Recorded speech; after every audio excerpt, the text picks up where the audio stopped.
শেখ হাসিনার দালালি করে কিন্তু আপনারা টিকে থাকতে পারেননি। আপনারা শেখ হাসিনাকে ঠিক কি দেখেছি, আপনারা বিএনপির লোকজনকে গুম করেছেন, আয়না ঘর বানিয়েছেন। আপনার কি সবই অজানা? আপনাদের কোনোটাই অজানা না। আপনাকে বলতে চাই, জনগণের ওপর দিয়ে কিছু নাই। সবাই কিন্তু ফেসবুকে রাজনীতি করে না। আপামার জনসাধারণ আছে যারা বিএনপিকে ভালোবাসে, খালেদা জিয়াকে ভালোবাসে, তারেক রহমানকে ভালোবাসে, জিয়াউর রহমানকে ভালোবাসে।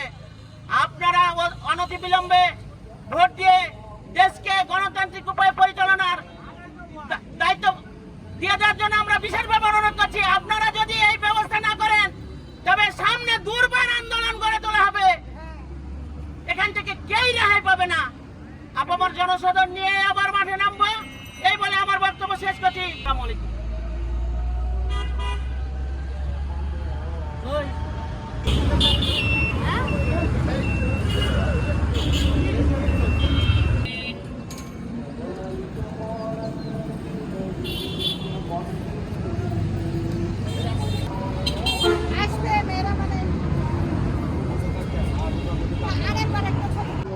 এখনো শক্তভাবে কোনো কিছু দমন করতে, এখনো নীরব চাঁদাবাজি চলছে আওয়ামী লীগের বিভিন্ন নামে, বিভিন্ন প্রক্রিয়ায়, বিভিন্ন।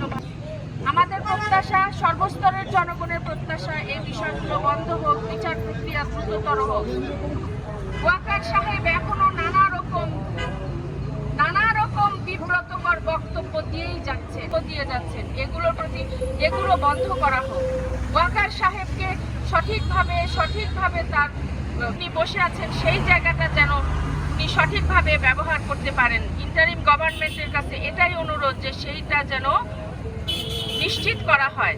কেওয়াটিক অবস্থানে আছে, তাদের অর্গানাইজড হওয়া উচিত। তাদের ভোটের জন্য আপনারা অর্গানাইজড হবেন, নিজের দলকে সংগঠিত করেন, আপনাদের নিজের দল গঠিত করেন এবং ভোটের দিকে আমাদের আস্তে আস্তে এগিয়ে যেতে হবে। ভোট ছাড়া নিজেদের মধ্যে নিজেদের পার্টির অবস্থান আগে শক্ত করতে হবে।